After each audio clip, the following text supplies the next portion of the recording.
Our first port of call was the Victoria Memorial in Calcutta. It was conceived by Lord Carson, the Viceroy of British India, in 1901. His Royal Highness the Prince of Wales laid the foundation stone in 1906. The memorial is spread over a garden of 64 acres and was opened to the public in 1921. Calcutta is the capital of West Bengal and has a population of 20 million. It is a major industrial centre and the most important seaport on the east coast of India. The Republic of India is a country in South Asia, the 7th largest in the world and the 2nd most populous.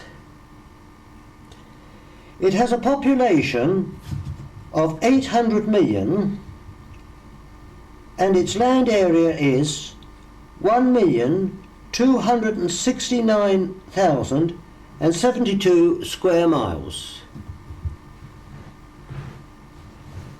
We next visited this beautiful Buddhist temple. The artwork and the decor were truly magnificent.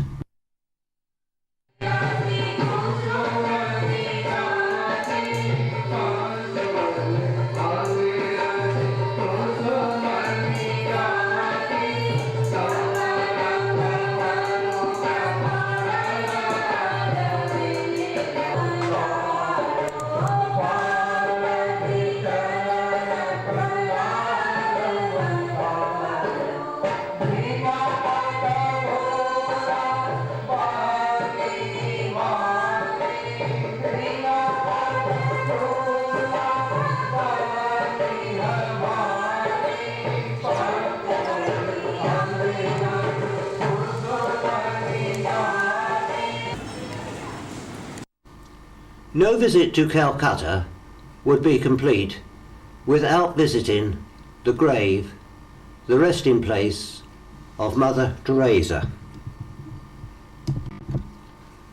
We next visited St. Paul's Cathedral. Yes, that's right, this is St. Paul's Cathedral.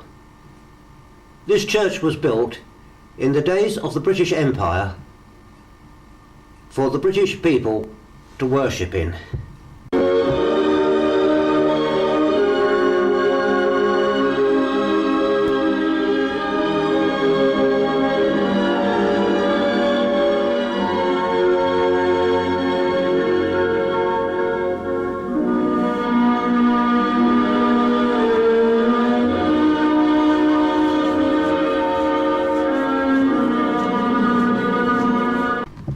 We then proceeded to Darjeeling, where we visited the Tibetan Institute and saw the women spinning yarn.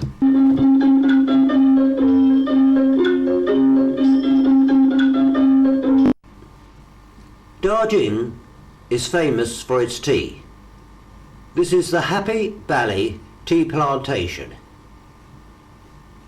These are the tea bushes which produce the tea crop.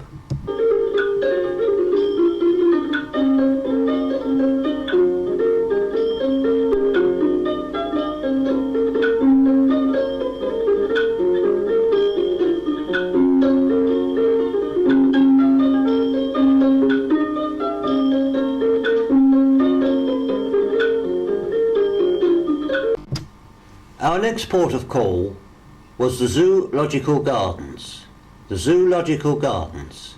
where we saw a red panda.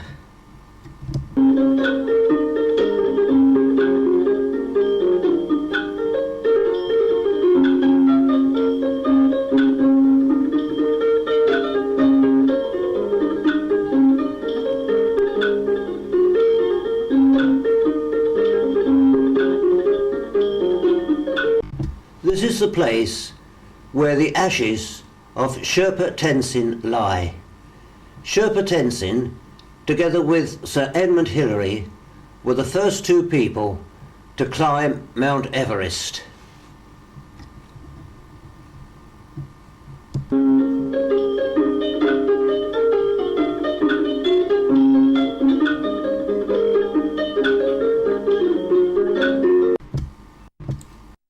A snow leopard.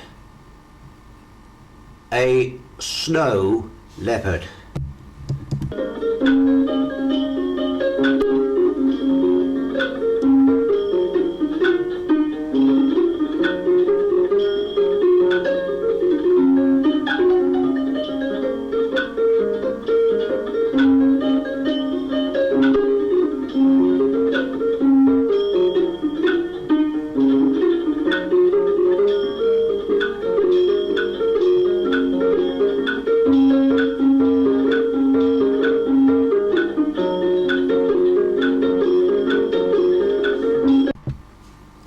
A high-up view of the Happy Valley tea plantation.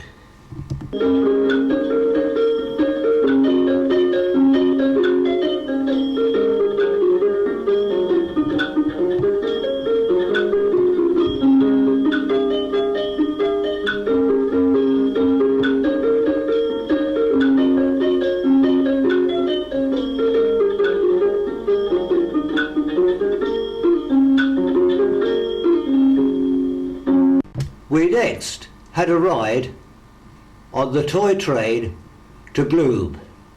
The ride lasted for about 50 minutes.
The Gloom Monastery is one of the oldest monasteries in India, 14th century.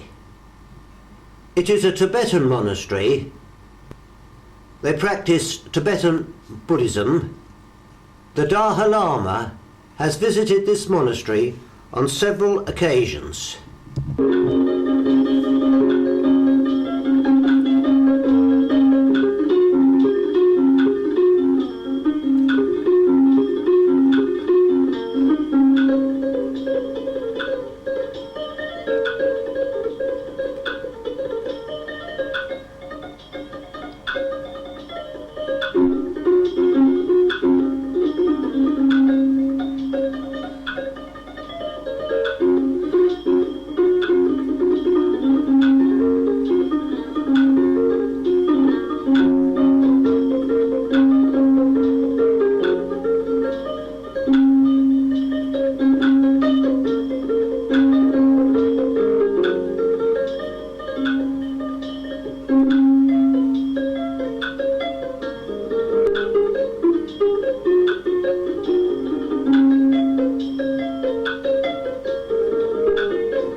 These are scenic views of the beautiful Himalayan mountain scenery.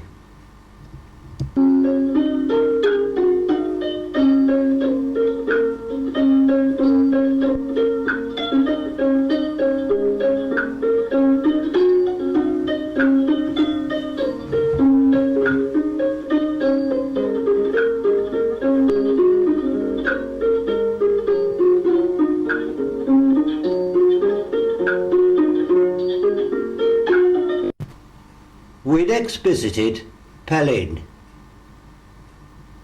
This monastery in Pelin is famous for its beautiful decor and wood carvings.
The Ramtek Monastery, Simkin, India. This is one of the most beautiful monasteries in the whole of India.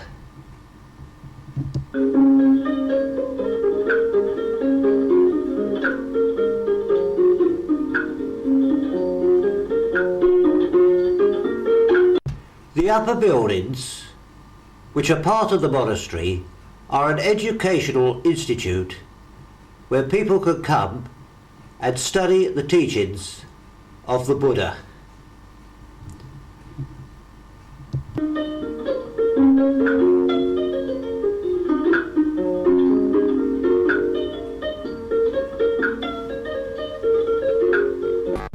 We next visited a recently built monastery which has got some of the tallest temples in India.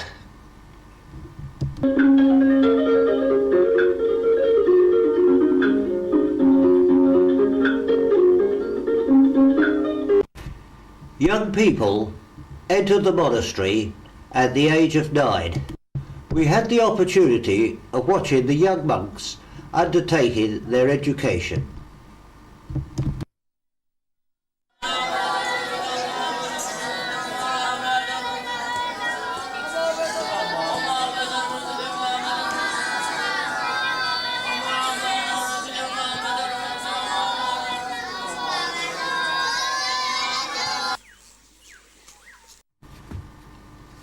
The last place we visited in India was the Jadapara Wildlife Sanctuary, where we just relaxed and took an elephant ride.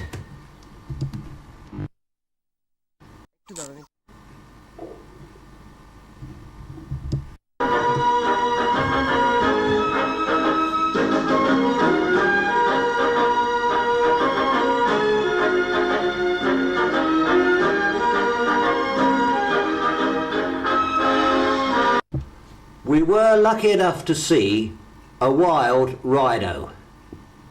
Wild rhino are ferocious beasts.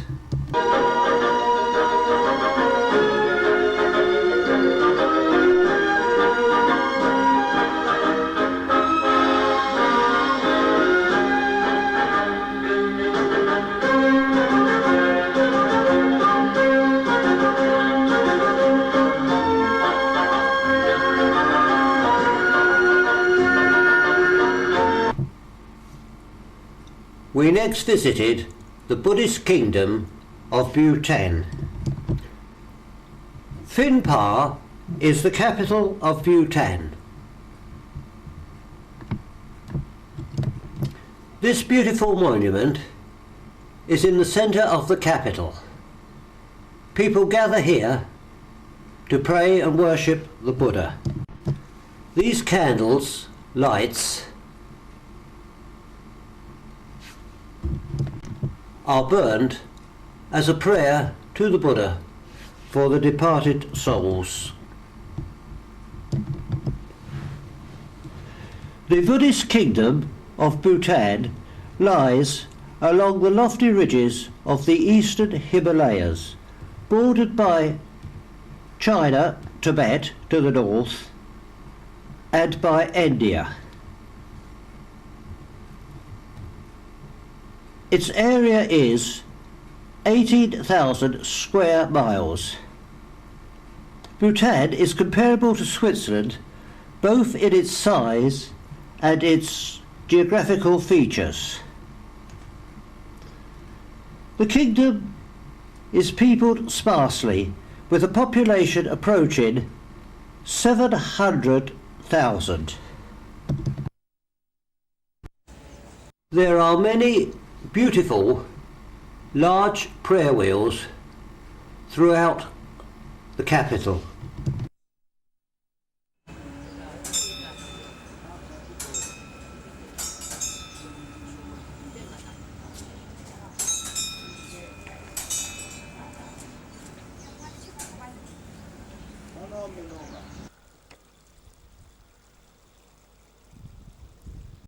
We then proceeded to view the capital from a high position. This is a view from a high position looking upwards to the Himalayas.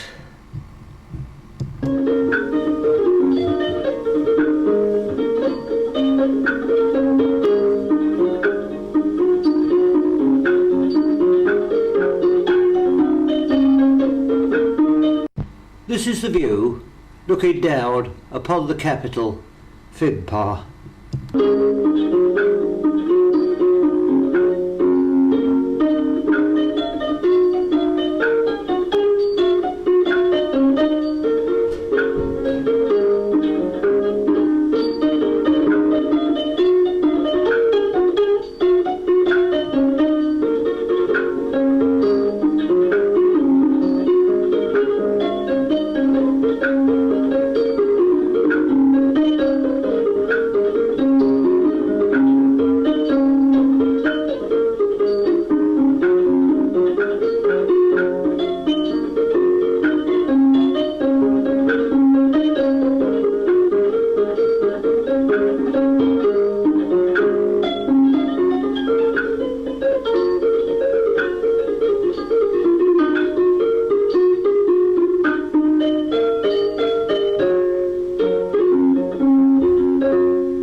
These animals are native and exclusive to Bhutan.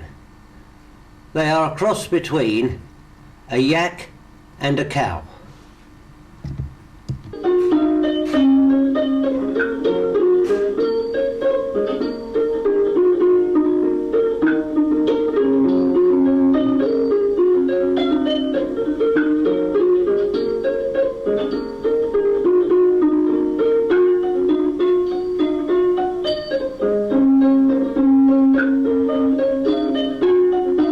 These buildings are the government buildings, the government offices.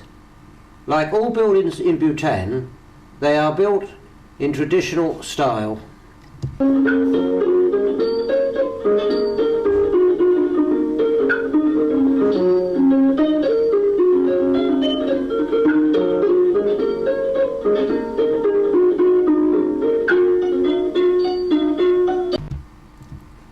This building is a hospital, a traditional hospital. This service is unique in the world, for citizens of the Kingdom of Bhutan are provided with free traditional Buddhist medicine. The cost of this service is covered by the state. This is a view of the King's Palace. Bhutan is ruled by a king who has 4 wives, 4 queens. All the queens are sisters.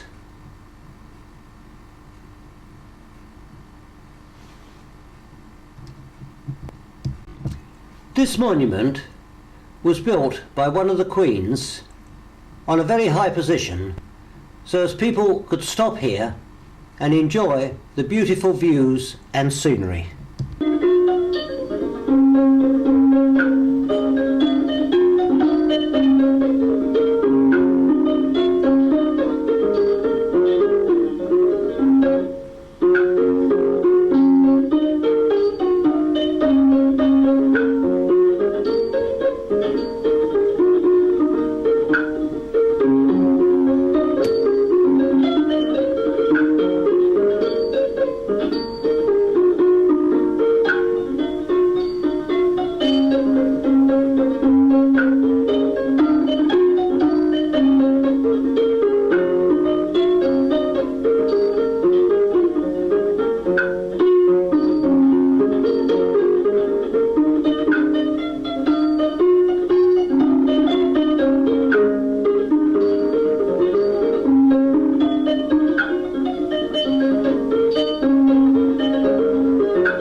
This is the ancient capital of Bhutan.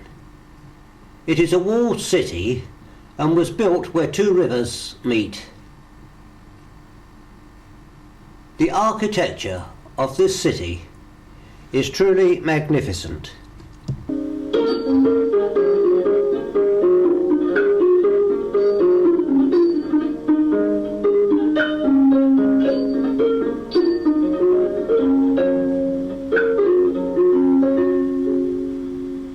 This is the view of the city taken from a long distance away.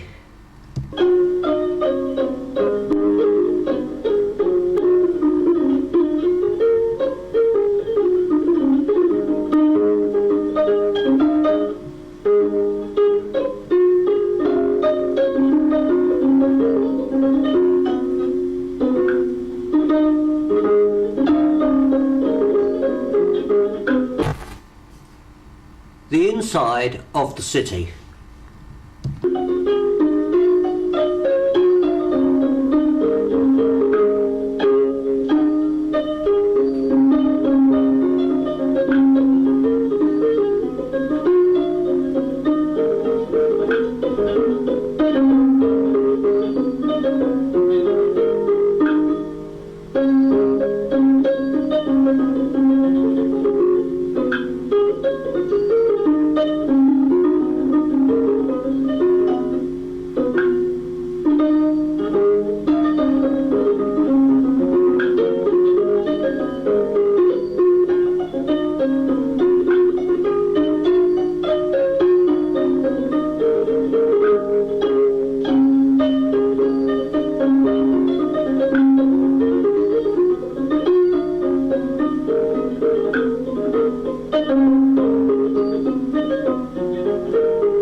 This tree is the Buddha tree. This is the type of tree the Buddha would sit under and meditate.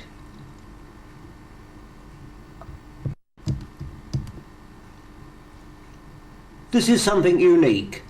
By the side of the road here are three temples, three Buddhist temples. The first one is a Tibetan Buddhist temple, the centre one is a Nepalese Buddhist temple, and the third one is a Bhutan Buddhist temple.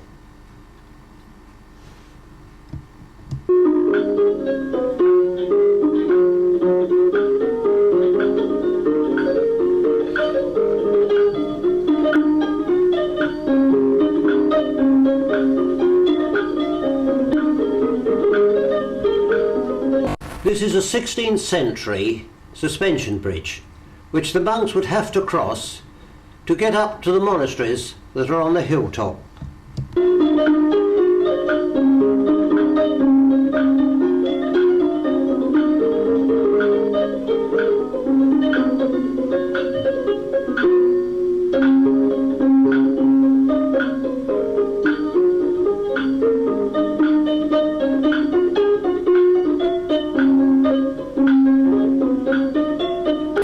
We were next taken to a high point to view the airport.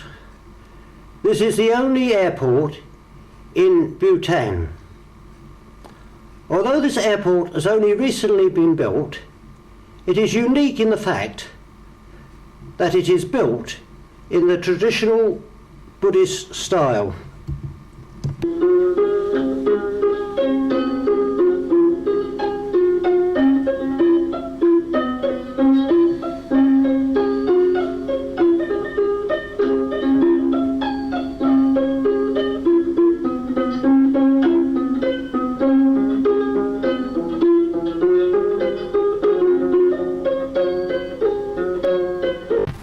Our next port of call was the fort in Paro.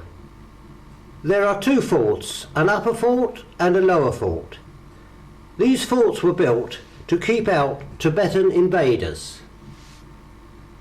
This is the beautiful architecture of the lower fort.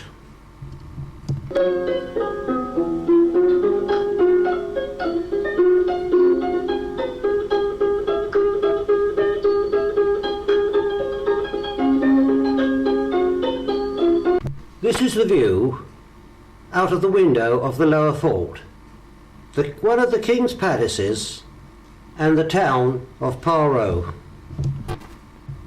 The king's palace.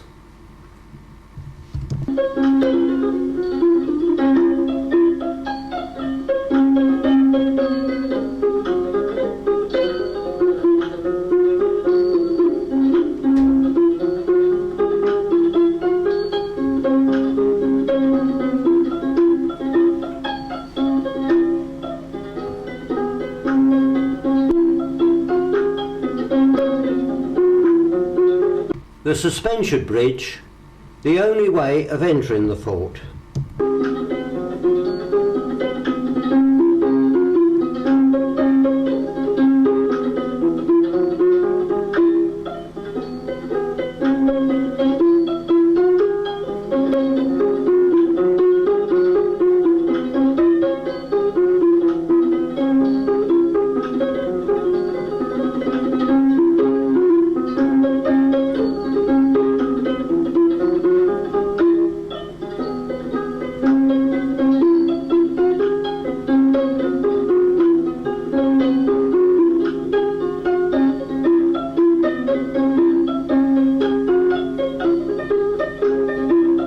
The upper fort, which is now the Bhutan National Museum. The lower fort is used as government offices, but part of the fort is still occupied by monks.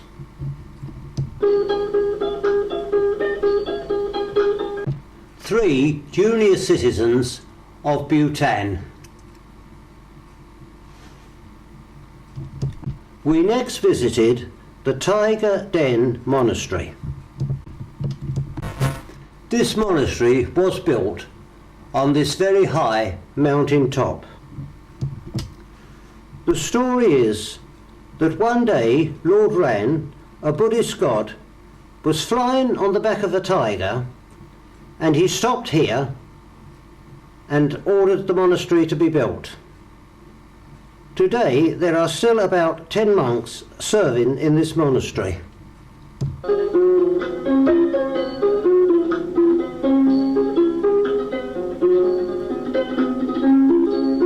This small building is a retreat where a monk will go and spend a period in solitary confinement to meditate.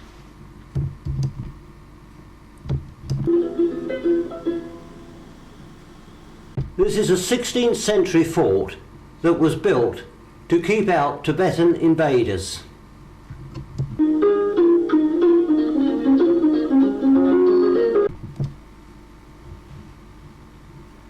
The People's Republic of Bangladesh is a country on the Indian subcontinent, lying between the Himalayas and the Bay of Bengal. It has an area of 55,126 square miles and a population of about 100 million. Bang-er-Hat, a 15th century mosque which is still in current use. This is the original stonework. The rest of the stonework has been cladded. This is where the Imam sits when he delivers the lectures and prayers. Bang-er-Hat is a UNESCO World Heritage Site.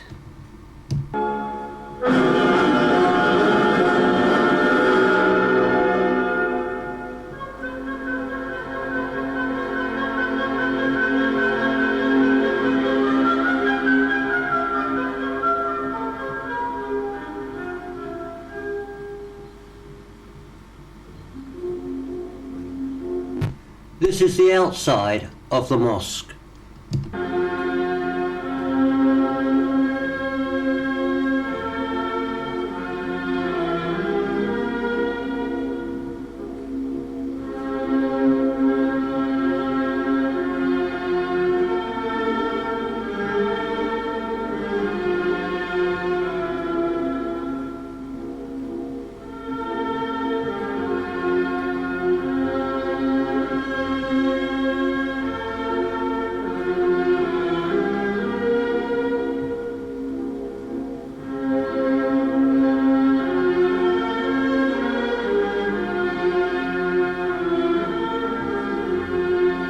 This tree was planted in the 15th century at the time that the mosque was built.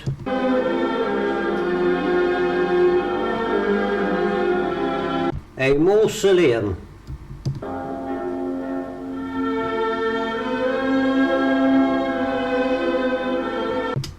We were invited to visit the crocodiles in Bangladesh.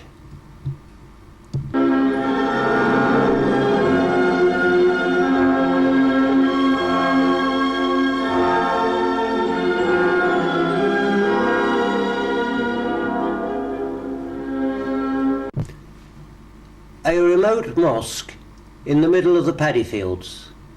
The only way you can reach this mosque is by walking. It is about a 15-minute walk from the road. Finally, we visited a 15th century Hindu temple. This temple is a UNESCO World Heritage Site.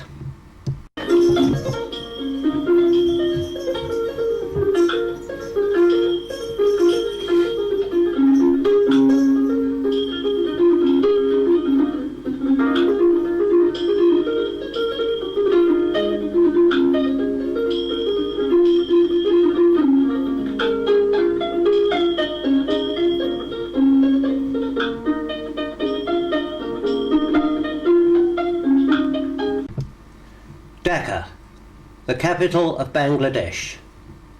This is Dhaka University. It was formerly the governor's residence. The people of Bangladesh are very pleased that the British people provided them with such a magnificent building to house their university.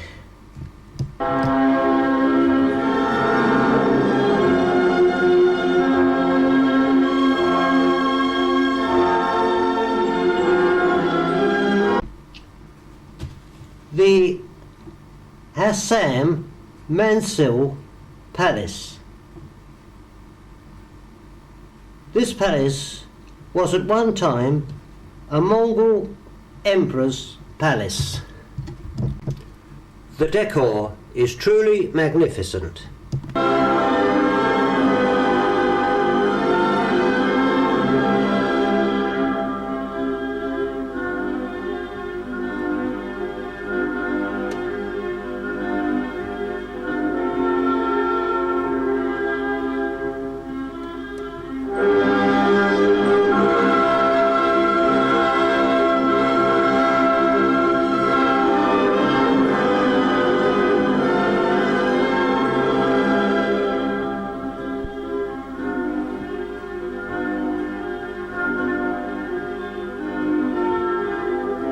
The Star Mosque, one of the most beautifully decorated mosques in Dhaka.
The Lal Bagh Fort. This fort was built by the Mongol emperors.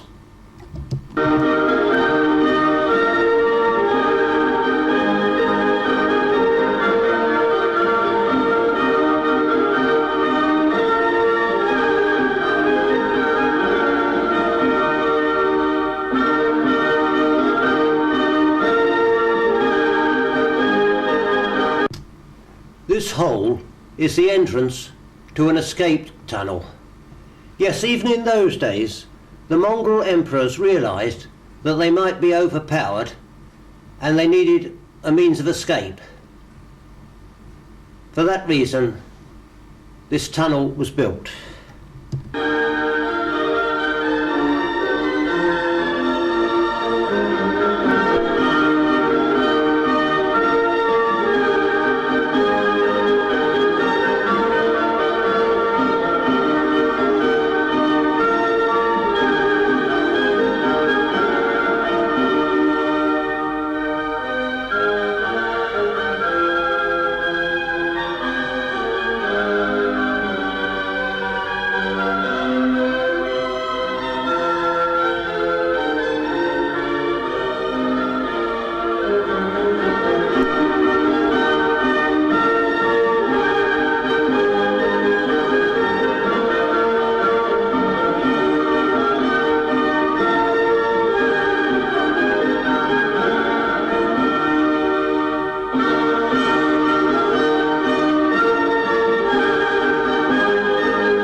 This pond once provided the entire water supply for the fort. One can observe the dilapidated position of this water supply at present. We next visited a Hindu temple which is over 1,000 years old.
The Bangladeshi Parliament building in Dhaka.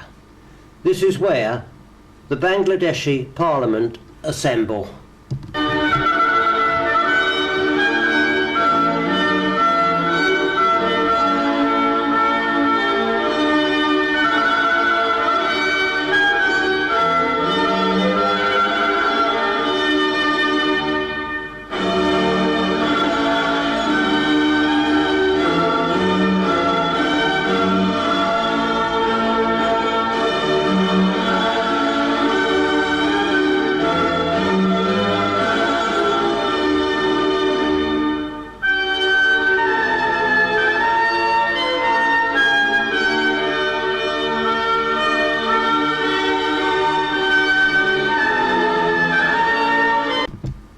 Our final visit was to the Mogul's palace at Sommargården. From this palace, the Mughal emperors ruled a vast proportion of India.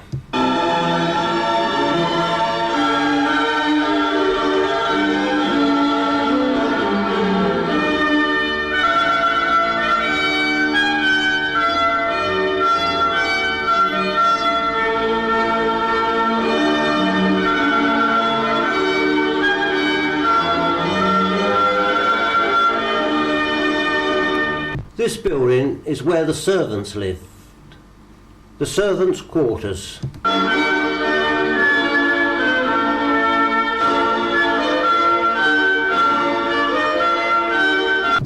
These buildings are the ministers' houses. The higher up your position, the better property you were allocated.